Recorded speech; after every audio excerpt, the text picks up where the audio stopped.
आप सबको स्वागत करता हूं आज के रैपिड फायर सीरीज के एपिसोड 8 में। तो एपिसोड 7 में आपसे एक सवाल पूछे थे कि किस एजुकेशन बोर्ड ने दोस्त फॉर लाइफ नामक मोबाइल ऐप को लॉन्च किया था। तो उसका सही आंसर है सीबीएसई। सीबीएसई ने दोस्त फॉर लाइफ नामक मोबाइल ऐप को लॉन्च किया था। एपिसोड 8 पे आपसे एक सवाल पूछ रहे हैं कि से मोसाद गुप्तचर संस्था किस देश का है। इसका मुझे नीचे कमेंट बॉक्स में आंसर जरूर बताइएगा। तो चलिए आज एपिसोड 8 का सबसे पहला सवाल है कुतुबुद्दीन ऐबक के बारे में कौन था। मोहम्मद गौरी जब भारत पर आक्रमण किया था तो वो वापस लौटते समय उसने दो सेनापति को छोड़कर गया था, एक कुतुबुद्दीन ऐबक को, दूसरा बख्तियार खिलजी को। तो कुतुबुद्दीन ऐबक ने भारत में 1206 ईस्वी में गुलाम वंश का स्थापना कर दिया था। कहा जाता है मोहम्मद गौरी को लौटने पर ये जो यहाँ पर सेनापति छोड़ के गए थे यहीं से भारत में मुस्लिम सत्ता स्थापित हो गया था। तो गुलाम वंश की स्थापना 1206 ईस्वी में कुतुबुद्दीन ऐबक ने किया था। कुतुबुद्दीन ऐबक इसने भारत में मुस्लिम वंश की स्थापना कर दिया 1206 में। और इसके बाद से कुतुबुद्दीन ऐबक का सहायक सेनापति था बख्तियार खिलजी। कुतुबुद्दीन ऐबक अपना राज्याभिषेक 24 जून 1206 को कर लेता है और करने के बाद से ये अपना राजधानी लाहौर में बनाता है। लाहौर में राजधानी बना करके अपना गुलाम वंश का सत्ता चलाने लगता है। चलाने के दौरान ये बहुत सारे मस्जिद का भी निर्माण करता है, जैसे कुव्वत उल इस्लाम मस्जिद। इसका स्थापना दिल्ली में कुतुबुद्दीन ऐबक करवाता है। और उसके बाद से था 2.5 दिन का झोपड़ा। 2.5 दिन का झोपड़ा इसका भी स्थापना ये अजमेर में करवाता है। 2.5 दिन का झोपड़ा ये हिंदू शासक के एक संस्कृत विद्यालय हुआ करता था। कुतुबुद्दीन ऐबक एक दिल्ली में कुतुब मीनार का भी स्थापना करवाता है। कुतुब मीनार अपने नाम पर नहीं बल्कि अपने जो गुरु थे उनके नाम पर किया था, जिनका गुरु का नाम था ख्वाजा कुतुबुद्दीन बख्तियार काकी। इनका गुरु के नाम था, उन्हीं के याद में कुतुब मीनार का निर्माण कराया था। कुतुबुद्दीन ऐबक को लाख बख्श के नाम से भी जाना जाता था। लाख बख्श उसे कहते हैं जो लाखों का दान देता है। तो बहुत दानी था। दानी प्रवृत्ति के कुतुबुद्दीन को होने के कारण इसे लाख बख्श के नाम से जाना जाता था। और कुतुबुद्दीन ऐबक जो था वो मोहम्मद गौरी के गुलाम था। गुलाम को अरबी में बंदगा के नाम से जाना जाता था और गुलामों को सैन्य व्यवस्था के लिए उसे पैसे देकर खरीदा जाता था। तो गुलाम वंश कुतुबुद्दीन के बारे में इतनी जानकारी। कुतुबुद्दीन ऐबक ये आगे चल करके 1210 ईस्वी में इसकी मृत्यु हो जाती है। ये चौगान खेलते समय घोड़े से गिर करके इसकी मृत्यु हो जाती है। घोड़े से खेलना चौगान ये क्या है? आज के आधुनिक समय में जो पोलो खेलते हैं, जो पोलो खेल है घोड़े पर बैठकर खेला जाता है, उसी को पहले चौगान के नाम से जाना जाता था। और घोड़े पर चौगान खेलते समय कुतुबुद्दीन ऐबक की मृत्यु हो गई थी। उसके बाद से कुतुबुद्दीन ऐबक का उत्तराधिकारी आराम शाह को बनाया गया। आराम शाह इसका बेटा था और एक इसका दामाद था जिसका नाम था इल्तुतमिश इसका कुतुबुद्दीन ऐबक का दामाद और गुलाम भी था। इसको कुतुबुद्दीन ऐबक को मरने के बाद से आराम शाह को बनाया गया, लेकिन ये सिर्फ 8 महीने तक ही शासन किया। इल्तुतमिश इसकी हत्या कर देता है और 1211 ईस्वी में इल्तुतमिश अपना गद्दी संभालने लगता है। इसके बाद से अगले एपिसोड में इल्तुतमिश के बारे में बताएंगे। चलिए आगे जान। तो अब चलिए दूसरा क्वेश्चन देख लेते हैं कि सर भारत के पड़ोसी देश। तो हमारे भारत के पड़ोसी देश के बारे में जानकारी लेंगे मैप के जरिए। उसकी सीमा कितनी है, लंबाई उसके देखेंगे, उसकी भारत से जो सटे देश है उसके फिर हम रेखा को जानेंगे कि किस रेखा द्वारा उस देश को अलग किया जाता है। उस देश की थोड़ी खासियत भी जानेंगे। तो देख लीजिए ये पूरा भारत है, जैसा कि आप सब देख पा रहे हैं कि ये पूरी लाइन जो है ये सब पूरा भारत है। यहाँ तक ये सब पूरा भारत का लाइन है, ठीक है। तो ये नीचे ये पूरा भारत है। भारत में देखिए सबसे पहले इससे कौन कौन से देश आपस में लगते हैं। ये पाकिस्तान है जो कि यहाँ जम्मू कश्मीर से लेकर के गुजरात के क्षेत्र में ये लगता है पाकिस्तान। और जम्मू कश्मीर का थोड़ा सा साइड से लगे हुए ये पूरा ये अफगानिस्तान, ऊपर वाला ये अफगानिस्तान है। और फिर ये देखिए यहाँ से उत्तराखंड से ऐसे लेकर के डॉट कर रहे हैं, ये नेपाल है, इसे याद रखिएगा। जितना देखा है नेपाल है। ये जो देखिए यहाँ से ये सिक्किम है, ये ऊपर निकला हुआ हिस्सा, ये हिस्सा सिक्किम है। और ये सिक्किम से लेकर के अरुणाचल प्रदेश के ये डॉट किए ये भूटान, इसे ध्यान में रखिएगा, भूटान, ये वाला पूरा भूटान है। इधर में देखिए यहाँ अरुणाचल प्रदेश के कुछ हिस्सों से ऊपर और यहाँ पर जम्मू कश्मीर के कुछ हिस्सों से ऊपर, ये थोड़े से जो भारत के साथ सीमा साझा करते हैं, ये चीन का है। ऐसा समझते हो कि ये पूरा चीन से सटा हुआ ये पूरा हिस्सा नहीं, सिर्फ थोड़ा सा जम्मू कश्मीर में और थोड़ा सा अरुणाचल प्रदेश में चीन का हिस्सा सटता है। उसके बाद से फिर ये जो लाइन है ये फिर थोड़ा सा इधर साइड में, इधर नीचे से ये पूरा ऐसे, इधर म्यांमार है, म्यांमार, और उसके नीचे आइएगा तो ये पूरा थाईलैंड है, इधर इंडोनेशिया है, ये आइएगा तो ये साइड में यहाँ पर ऐसे, ये बीच में ये बांग्लादेश है, इसे याद रखिएगा, बांग्लादेश है। उसके बाद से नीचे आएगा ये श्रीलंका है, श्रीलंका, और इधर ये मालदीव है। तो इन सब देश 5 पड़ोसी देश देख लिए, भारत पाकिस्तान, इधर चीन हो गया, नेपाल भूटान, इधर म्यांमार हो गया, थाईलैंड हो गया, इंडोनेशिया, ये बांग्लादेश, श्रीलंका, मालदीव, तो भारत के ये पड़ोसी देश हो गए। अब इसके बारे में सबके हम थोड़ी लंबाई देख लेते हैं कि ये पूछा जाता है भारत के पड़ोसी देश से कि कितना लंबाई में अपने देश साझा करता है। सबसे पहले बांग्लादेश से शुरू करते हैं। तो बांग्लादेश ये जो जमीनी सीमा है, ये देखिए, ये बांग्लादेश के हिस्सा भारत से कितना लगता है, 4096 किलोमीटर, ये एग्जाम में पूछा जाता है, मोस्ट इंपोर्टेंट है। उसके बाद देखिएगा ये म्यांमार है, तो ये लगता है 1643 किलोमीटर, भूटान का लगता है 699 किलोमीटर, चीन का 3488, नेपाल का 1751, उसके बाद पाकिस्तान का 33 किलोमीटर, इसे याद रखिएगा, 33 किलोमीटर। उसके बाद से फिर अफगानिस्तान का 106 किलोमीटर लगता है, ठीक है, 106 किलोमीटर, इसे याद रखिएगा। अब देखिए उसके बाद हम देख लेते हैं कि जो देश है वो रेखा बनाती है अलग होने के लिए, कौन कौन सी रेखा। सबसे पहले पाकिस्तान से शुरू करेंगे। इसे 1947 में रेखा खींचा गया था सर रेडक्लिफ के द्वारा। जब भारत पाकिस्तान अलग हो रहा था उसमें 1947 में एक रेखा खींचा गया था, 1947 में रेडक्लिफ के द्वारा। ये रेडक्लिफ रेखा, ये जो रेखा ये खींची गई है रेडक्लिफ रेखा। उसके बाद से फिर 1896 में भारत पाकिस्तान के साथ जो खींचा गया था वो डुरंड रेखा था, लेकिन 1947 के बंटवारे के बाद से ये चला गया अफगानिस्तान और पाकिस्तान के बीच हो गया। तो अब पूछा जाता है कि डुरंड रेखा किस देशों के बीच है, तो पाकिस्तान और अफगानिस्तान के बीच है। इसे 1896 में खींचा गया था सर डुरंड के द्वारा। उसको चीन का जो रेखा बनाया गया वो मैकमोहन रेखा खींचा गया है, 1914 में खींचा गया था।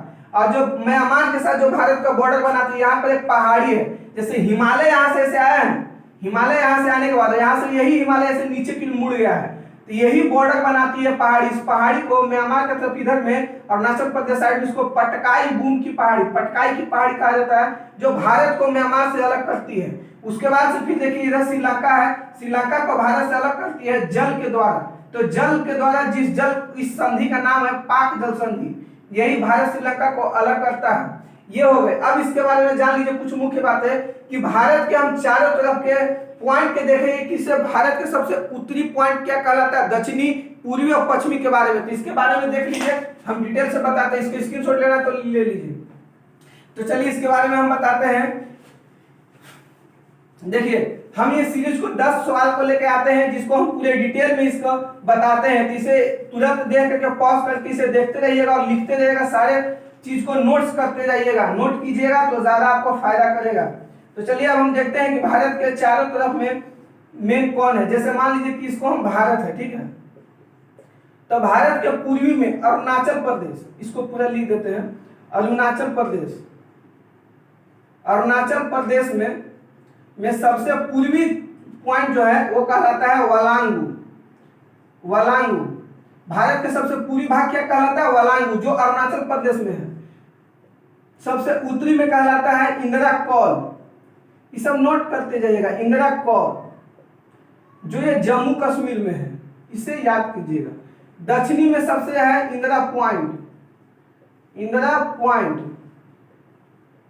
इंदिरा पॉइंट ये है अंडमान निकोबार में, अंडमान निकोबार, ये अंडमान निकोबार में है। और इधर है गुजरात में, गुजरात में जिसे सरक्रीक के नाम से जाना जाता है, सरक्रीक। तो भारत के चारों तरफ से ये पूछा जाता है कि सबसे अंतिम बिंदु कौन है, इसे याद रखिएगा, स्क्रीनशॉट ले लीजिए।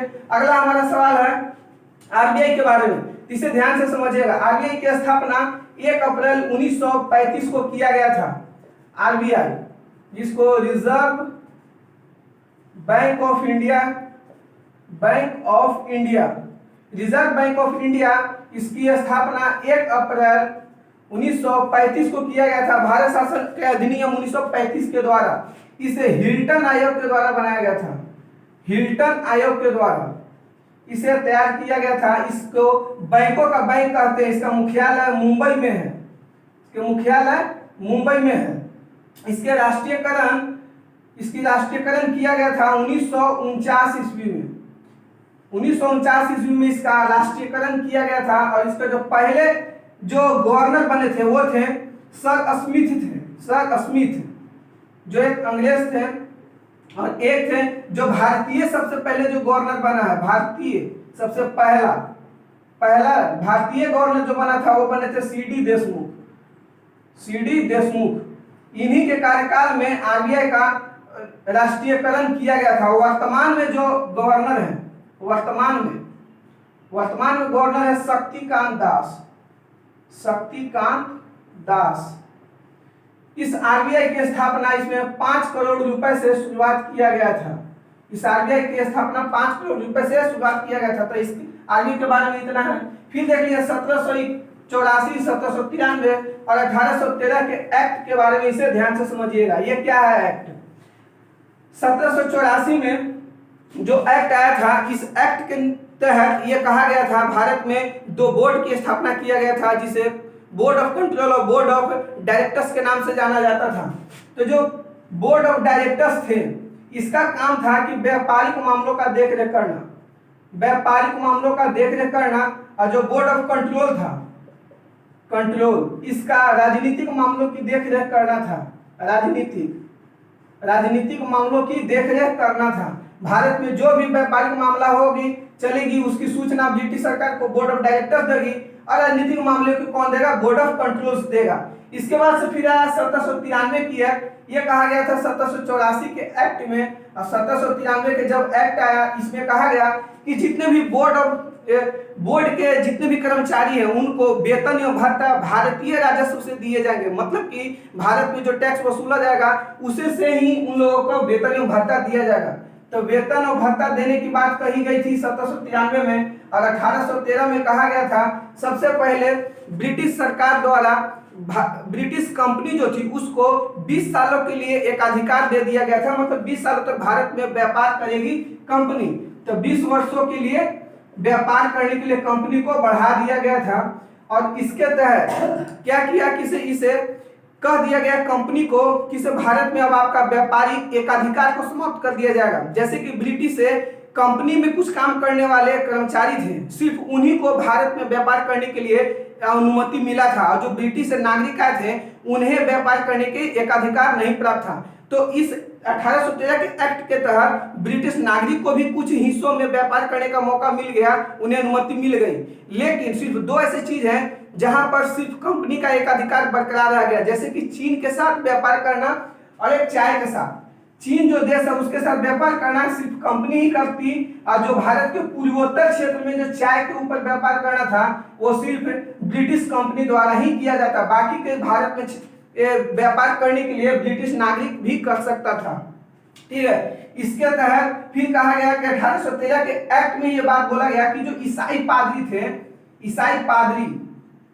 इन्हें 1813 से पहले भारत में आने की अनुमति नहीं थी, लेकिन इस एक्ट के पारित होते ही ईसाई पादरियों को भारत में आने की अनुमति भी प्राप्त हो गई।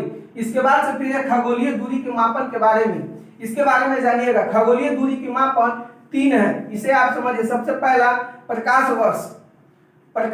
ये क्या है?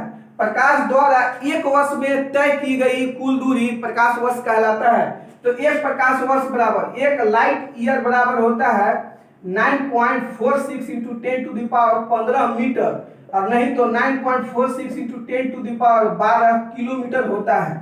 दूसरा होता है एस्ट्रोनॉमिकल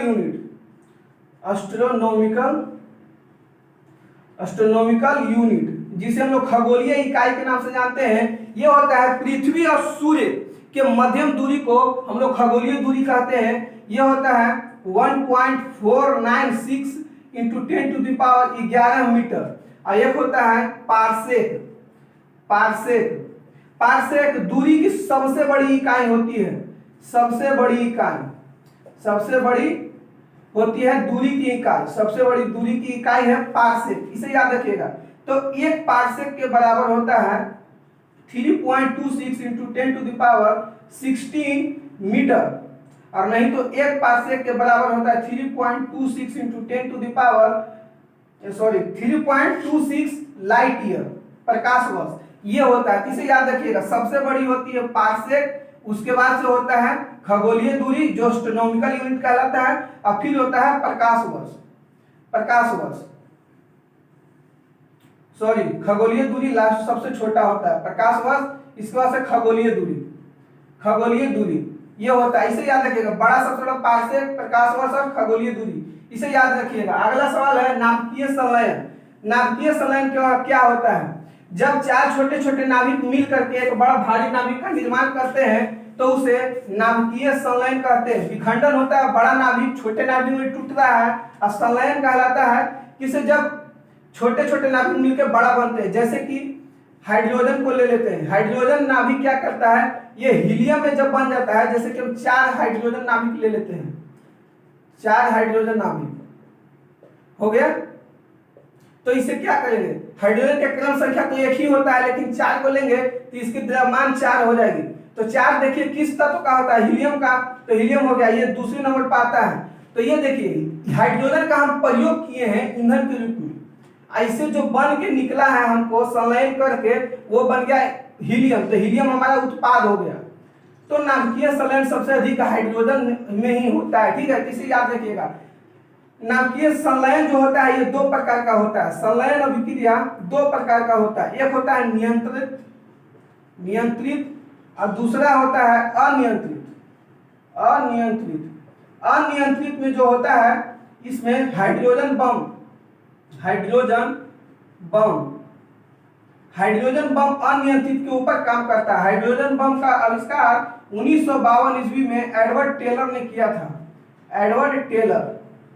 एडवर्ड टेलर ने अमेरिका में किया था सबसे पहले 1952 में आविष्कार। हाइड्रोजन बम जो बनाया जाता है इसे ड्यूटोरियम और ट्राइटियम के संलयन अभिक्रिया के द्वारा बनाया जाता है, संलयन अभिक्रिया के द्वारा, इसे याद रखिएगा। ड्यूटोरियम, आपको पता है हाइड्रोजन के 3 समस्थानिक होते हैं, प्लूटोनियम, ड्यूटोरियम, ट्राइटियम। तो 1H1 होता है, ये प्लूटोनियम होता है, 1H2 होता है, ड्यूटोरियम होता है, इसे D2 कहते हैं, ट्राइटियम 1H3 होता है, इसे ट्राइटियम कहते हैं। ड्यूटोरियम और ट्राइटियम के संलयन से ये बनता है हाइड्रोजन बम, समझे। हाइड्रोजन बम जो होता है ये परमाणु बम से 1000 गुना अधिक होता है। हाइड्रोजन बम क्षमता में, क्षमता सबसे अधिक होती है। इसके बाद से फिर हाइड्रोजन बम हो गया। परमाणु बम के बारे में पिछले एपिसोड में बता दी। एक होता है न्यूट्रॉन बम। न्यूट्रॉन बम के छोड़ने के बाद से जितने भी जीवित पदार्थ हैं, जीवित चाहे सजीव के अंतर्गत जितने भी आते हैं वो सभी नष्ट हो जाते हैं, लेकिन इस पर निर्जीव वस्तु पर कोई प्रभाव नहीं पड़ता है। अगर नाइट्रोजन बम को छोड़ दिया जाए, न्यूट्रॉन बम को, तो न्यूट्रॉन बम को छोड़ते ही जितने जीव जंतु मनुष्य होंगे सब मर जाएंगे, लेकिन भवन निर्माण ये सब जितना भी होगा, पेड़ मतलब जितने भी घर द्वार होंगे वो सभी वो कभी नष्ट नहीं होंगे, सिर्फ जीव जंतु मर जाएंगे। तो ये हो गया नाभिकीय संलयन। अब कार्बोहाइड्रेट, कार्बोहाइड्रेट के बारे में समझिए। हम अपने शरीर में खाने के रूप में सबसे अधिक कार्बोहाइड्रेट्स को ही लेते हैं, खाने में सबसे अधिक कार्बोहाइड्रेट को ही, कार्बोहाइड्रेट खाने के रूप में हम सबसे अधिक कार्बोहाइड्रेट का प्रयोग करते हैं, ठीक है। तो इसको देखिए, कार्बोहाइड्रेट 2 तरीके का होता है, एक होता है सिंपल कार्बोहाइड्रेट, एक होता है कॉम्प्लेक्स कार्बोहाइड्रेट, कॉम्प्लेक्स। अब इसे समझिएगा, इसमें शर्करा का अगर एक अणु का प्रयोग करें तो ये सिंपल कार्बोहाइड्रेट के रूप में कहलाता है, जिसे हम लोग मोनोसेकेराइड के नाम से जानते हैं। इसे मोनोसेकेराइड, सेकेराइड के नाम से हम लोग इसे जानते हैं। इसके अंतर्गत आता है ग्लूकोज, फिर आता है फ्रक्टोज, इसके अंतर्गत मोनोसेकेराइड के अंतर्गत। इसे शर्करा का एक अणु से हम लोग प्रयोग करके बनाते हैं। ये जल में घुलनशील होता है, घुलनशील होता है। इसे पचाने में ज्यादा मेहनत नहीं लगता है मोनोसेकेराइड को, बहुत जल्दी। आपको पता होगा कि ग्लूकोज को 1 गिलास पानी में लेकर के तुरंत घोल के पी लेते हैं, और सबसे जल्दी और अधिक ऊर्जा देती है हमको ग्लूकोज, तो शीघ्र ऊर्जा देती है। शीघ्र ऊर्जा, शीघ्र मतलब तुरंत बहुत जल्दी ऊर्जा देता है कौन? ग्लूकोज। ये किसमें आता है? मोनोसेकेराइड में। ये जल में घुलनशील होता है। उसको कॉम्प्लेक्स। कॉम्प्लेक्स क्या होता है कि ये इसको दो भागों में बांटा जाता है। सबसे पहले डाइसेकेराइड और एक होता है पॉलीसेकेराइड। तो डाइसेकेराइड उसे कहते हैं जिसमें मोनोसेकेराइड के दो अणु भाग लेते हैं, दो अणु। मोनोसेकेराइड के दो अणु भाग लेते उसे डाइसेकेराइड कहते हैं। इसके अंतर्गत जो आता है maltose, maltose, sucrose, sucrose, sucrose और फिर हो गया माल्टोज, सुक्रोज, ये सब आता है। एक होता है लैक्टोज, लैक्टोज, ये आती है डाइसेकेराइड। डाई का मतलब होता है दो, तो जिसमें मोनोसेकेराइड के दो अणु भाग ले डाइसेकेराइड। ये होता है पॉलीसेकेराइड। पॉलीसेकेराइड के अंतर्गत कहा जाता है कि जिसमें मोनोसेकेराइड के दो से अधिक अणु भाग लेते हैं उसे दो से अधिक यानी 2+ दो से अधिक भाग लेते हैं उसे कहते हैं हम लोग पॉलीसेकेराइड। पॉलीसेकेराइड जो है वो अघुलनशील होता है, अघुलनशील, जल में नहीं घुलता है। ठीक है, ये बहुत हार्ड होता है। इसे हम लोग जैसे इसका एग्जांपल है देखिए स्टार्च, स्टार्च ये जल में जल्दी घुलता नहीं है। इसके बाद से फिर सेलुलोज, सेलुलोज, सेलुलोज हो गया। फिर हो गया काइटिन, हो गया काइटिन। तो ये होता है पॉलीसेकेराइड। डाइसेकेराइड में माल्टोज, सुक्रोज, लैक्टोज, मोनोसेकेराइड में ग्लूकोज, फ्रक्टोज। ठीक है, तो इसे देखिए कार्बोहाइड्रेट हमारे शरीर में बहुत ज्यादा मात्रा में हम लोग लेते हैं। अगर हम 1 ग्राम कार्बोहाइड्रेट का प्रयोग करें तो 4.2 कैलोरी की हमें ऊर्जा प्राप्त होती है। प्रोटीन से भी इतना ही, जबकि हमें वसा से 9.2 कैलोरी हमें ऊर्जा प्राप्त होती है। तो कार्बोहाइड्रेट के बारे में इतनी जानकारी। अगला है नए मुख्यमंत्री। भारत में अभी वर्तमान समय में कुछ राज्य के नए मुख्यमंत्री बने हैं, उसके बारे में जान लीजिए। जैसे कि पश्चिम बंगाल हो गया, असम हो गया, तमिलनाडु हो गया। देखिए पश्चिम बंगाल, पश्चिम बंगाल, पश्चिम बंगाल के हैं ममता बनर्जी, फिर से बन गई है मुख्यमंत्री ममता बनर्जी। फिर असम, असम के बन गए हैं हेमंत बिस्वा, हेमंत बिस्वा शर्मा, हेमंत बिस्वा शर्मा।